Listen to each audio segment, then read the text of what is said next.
Hello, this is Jessica, the Public Services Librarian, and today I am reading Chapter 8 of Northanger Abbey. In spite of Udolpho and the dressmaker, however, the party from Pulteney Street reached the upper rooms in very good time.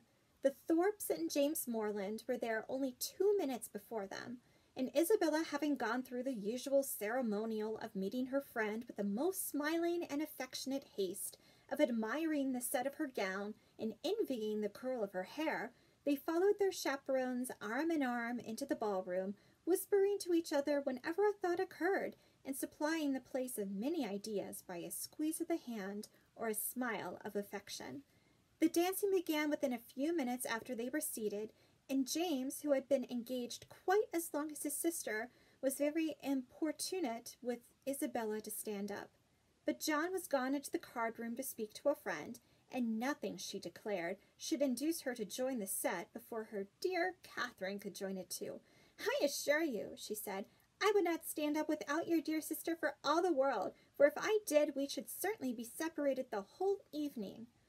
Catherine accepted this kindness and gratitude, and they continued as they were for 3 minutes longer, when Isabella, who had been talking to James on the other side of her, turned again to his sister and whispered, "My dear creature, I am afraid I must leave you. Your brother is so amazingly impatient to begin. I know you will not mind my going away, and I dare say John will be back in a moment, and then you may easily find me out." Catherine, though a little disappointed, had too much good nature to make any opposition, and the others rising up, Isabella had only time to press her friend's hand and say, "Goodbye, my dear love," before they hurried off. The younger Miss Thorpes being also dancing, Catherine was left to the mercy of Mrs. Thorpe and Mrs. Allen, between whom she now remained. She could not help being vexed at the non-appearance of Mr. Thorpe, for she not only longed to be dancing, but was likewise aware that as the real dignity of her situation could not be known, she was sharing with the scores of other young ladies still sitting down all the discredit of wanting a partner. To be disgraced in the eye of the world, to wear the appearance of infamy while her heart is all purity, her actions all innocence, and the misconduct of another the true source of her debasement, is one of those circumstances which peculiarly belong to the heroine's life, and her fortitude under it what particularly dignifies her character. Catherine had fortitude too. She suffered, but no murmur passed her lips. From this state of humiliation she was roused at the end of 10 minutes to a pleasanter feeling by seeing not Mr. Thorpe but Mr. Tilney within 3 yards of the place where they sat. He seemed to be moving that way, but he did not see her, and therefore the smile and the blush which his sudden reappearance raised in Catherine passed away without sullying her heroic importance. He looked as handsome and as lively as ever, and was talking with interest to a fashionable and pleasing-looking young woman who leant on his arm, and whom Catherine immediately guessed to be a sister, thus unthinkingly throwing away a fair opportunity of considering him lost to her forever, by being married already. But guided only by what was simple and probable, it had never entered her head that Mr. Tilney could be married. He had not behaved, he had not talked, like the married men to whom she had been used. He had never mentioned a wife, and he had acknowledged a sister. From these circumstances sprang the instant conclusion of his sister's now being by his side, and therefore, instead of turning of a death-like paleness and falling in a fit on Mrs. Allen's bosom, Catherine sat erect, in the perfect use of her senses, and with cheeks only a little redder than usual. Mr. Tilney and his companion, who continued, though slowly, to approach, were immediately preceded by a lady, an acquaintance of Mrs. Thorpe, and this lady stopping to speak to her, they, as belonging to her, stopped likewise, and Catherine, catching Mr. Tilney's eye, instantly received from him the smiling tribute of recognition. She returned it with pleasure, and then advancing still nearer, he spoke both to her and Mrs. Allen, by whom he was very civilly acknowledged. "I am very happy to see you again, sir. Indeed, I was afraid you had left Bath." He thanked her for her fears, and said that he had quitted it for a week on the very morning after his having had the pleasure of seeing her. "Well, sir, and I dare say you are not sorry to be back again, for it is just the place for young people, and indeed for everybody else too. I tell Mr. Allen, when he talks of being sick of it, that I am sure he should not complain, for it is so very agreeable a place, that it is much better to be here than at home at this dull time of year. I tell him he is quite in luck to be sent here for his health. And I hope, madam, that Mr. Allen will be obliged to like the place, from finding it of service to him. Thank you, sir. I have no doubt that he will. A neighbor of ours, Mr. Skinner, was here for his health last winter, and came away quite stout. That circumstance must give great encouragement. Yes, sir, and Dr. Skinner and his family were here 3 months, so I tell Mr. Allen he must not be in a hurry to get away. Here they were interrupted by a request from Mrs. Thorpe to Mrs. Allen that she would move a little to accommodate Mrs. Hughes and Miss Tilney with seats, as they had agreed to join their party. This was accordingly done, Mr. Tilney still continuing standing before them, and after a few minutes' consideration, he asked Catherine to dance with him. This compliment, delightful as it was, produced severe mortification to the lady, and in giving her denial, she expressed her sorrow on the occasion so very much as if she really felt it, that had Thorpe, who joined her just afterwards, been half a minute earlier, he might have thought her sufferings rather too acute. The very easy manner in which he then told her that he had kept her waiting did not by any means reconcile her more to her lot, nor did the particulars which he entered into while they were standing up, of the horses and dogs of the friend whom he had just left, and of a proposed exchange of terriers between them, interest her so much as to prevent her looking very often towards that part of the room where she had left Mr. Tilney. Of her dear Isabella, to whom she particularly longed to point out that gentleman, she could see nothing. They were in different sets. She was separated from all her party, and away from all her acquaintance. One mortification succeeded another, and from the whole she deduced this useful lesson, that to go previously engaged to a ball does not necessarily increase either the dignity or enjoyment of a young lady. From such a moralizing strain as this, she was suddenly aroused by a touch on the shoulder, and turning around, perceived Mrs. Hughes directly behind her, attended by Miss Tilney and a gentleman.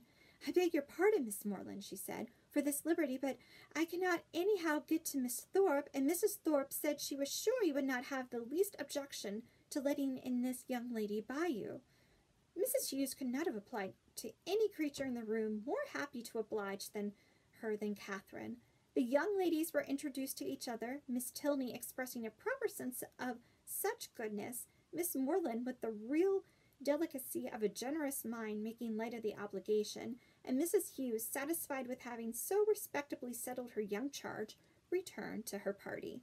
Miss Tilney had a good figure, a pretty face, and a very agreeable countenance, and her air, though it had not all the decided pretension, the resolute stylishness of Miss Thorpe's, had more real elegance. Her manners showed good sense and good breeding. They were neither shy nor affectedly open, and she seemed capable of being young, attractive, and at a ball, without wanting to fix the attention of every man near her, and without exaggerated feelings of ecstatic delight or inconceivable vexation on every little trifling occurrence. Catherine, interested at once by her appearance and her relationship to Mr. Tilney, was desirous of being acquainted with her, and readily talked therefore whenever she could think of anything to say, and had courage and leisure for saying it. But the hindrance thrown in the way of a very speedy intimacy by the frequent want of one or more of these requisites prevented their doing more than going through the first rudiments of an acquaintance, by informing themselves how well the other liked Bath, how much she admired its buildings and surrounding country, whether she drew or played or sang, and whether she was fond of riding on horseback. The 2 dances were scarcely concluded before Catherine found her arm gently seized by her faithful Isabella, who in great spirits exclaimed, "At last I have got you, the greatest creature! I have been looking for you this hour. What could induce you to come into this set when you knew I was in the other? I have been quite wretched without you." "My dear Isabella, how was it possible for me to get at you? I could not even see where you were." "So I told your brother all the time, but he would not believe me." "Do go and see for her, Mr. Moreland," said I, but all in vain. He would not stir an inch. "Was not it so, Mr. Moreland?" But you men are all so immoderately lazy. I have been scolding him to such a degree, my dear Catherine, you would be quite amazed. You know I never stand upon ceremony with such people. Look at that young lady with the white beads round her head, whispered Catherine, detaching her friend from James. It is Mr. Tilney's sister. Oh, heavens, you don't say so. Let me look at her this moment. What a delightful girl. I never saw anything half so beautiful. But where is her all-conquering brother? Is he in the room? Point him out to me at this instant. If he is, I die to see him. Mr. Morland, you are not to listen. We are not talking about you. But what is all this whispering about? What is going on? There now, I know how it would be. You men have such restless curiosity. Talk of the curiosity of women, indeed. 'Tis nothing. But be satisfied, for you are not to know anything at all of the matter. And is that likely to satisfy me, do you think? Well, I declare I never knew anything like you. What can it signify to you? What are we talking of? Perhaps we are talking about you, therefore I would advise you not to listen, or you may happen to hear something not very agreeable. In this commonplace chatter, which lasted some time, the original subject seemed easily forgotten, and though Catherine was very well pleased to have it drop for a while, she could not avoid a little suspicion at the total suspension of all Isabella's impatient desire to see Mr. Tilney. When the orchestra struck up a fresh dance, James would have led his fair partner away, but she resisted. I tell you, Mr. Morland, she cried, I would not do such a thing for all the world. How can you be so teasing? Only conceive, my dear Catherine, what your brother wants me to do. He wants me to dance with him again, though I tell him that it is a most improper thing, and entirely against the rules. It would make us the talk of the place, and if we were not to change partners. Upon my honor, said James, in these public assemblies it is as often done as not. Nonsense! How can you say so? But when you men have a point to carry, you never stick at anything. My sweet Catherine, do support me. Persuade your brother how impossible it is. Tell him that it would quite shock you to see me do such a thing. Now, would it not? No, not at all. But if you think it wrong, you had much better change. There, cried Isabella, you hear what your sister says, and yet you will not mind her. Remember that it is not my fault if we set all the old ladies in Bath in a bustle. Come along, my dearest Catherine, for heaven's sake, and stand by me. And off they went to regain their former place. John Thorpe, in the meanwhile, had walked away, and Catherine, ever willing to give Mr. Tilney an opportunity of repeating the agreeable request which had already flattered her once, made her way to Mrs. Allen and Mrs. Thorpe as fast as she could, in the hope of finding him still with them, a hope which, when it proved to be fruitless, she felt to have been highly unreasonable. Well, my dear, said Mrs. Thorpe, impatient for praise of her son, I hope you have had an agreeable partner. Very agreeable, madam. I am glad of it. John has charming spirits, has not he? Did you meet Mr. Tilney, my dear? Said Mrs. Allen. No, where is he? He was with us just now, and said he was so tired of lounging about that he was resolved to go and dance, and so I thought perhaps he would ask you if he met with you. Where can he be? Said Catherine, looking round.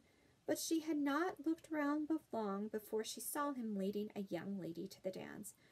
Oh, he's got a partner. I wish he had asked you, said Mrs. Allen, after a short silence. She added, he is a very agreeable young man. Indeed he is, Mrs. Allen, said Mrs. Thorpe, smiling complacently. I must say it, though I am his mother, that there is not a more agreeable young man in the world. This inapplicable answer might have been too much for the comprehension of many, but it did not puzzle Mrs. Allen, for after only a moment's consideration, she said, in a whisper to Catherine, I dare say she thought I was speaking of her son. Catherine was disappointed and vexed. She seemed to have missed by so little the very object she had had in view, and this persuasion did not incline her to a very gracious reply, when John Thorpe came up to her soon afterwards and said, Well, Miss Morland, I suppose you and I'd stand up and jig it together again. Oh, no, I am much obliged to you. Our 2 dances are over, and besides, I am tired and do not mean to dance any more. Do not you? Then let us walk about and quiz people. Come along with me, and I will show you the 4 greatest quizzes in the room, my 2 younger sisters and their partners. I have been laughing at them this half hour. Again Catherine excused herself, and at last he walked off to quiz his sisters by himself. The rest of the evening she found very dull. Mr. Tilney was drawn away from their party at tea to attend that of his partner. Miss Tilney, though belonging to it, did not sit near her, and James and Isabella were so much engaged in conversing together that the latter had no leisure to bestow more on her friend than one smile, one squeeze, and one "Dearest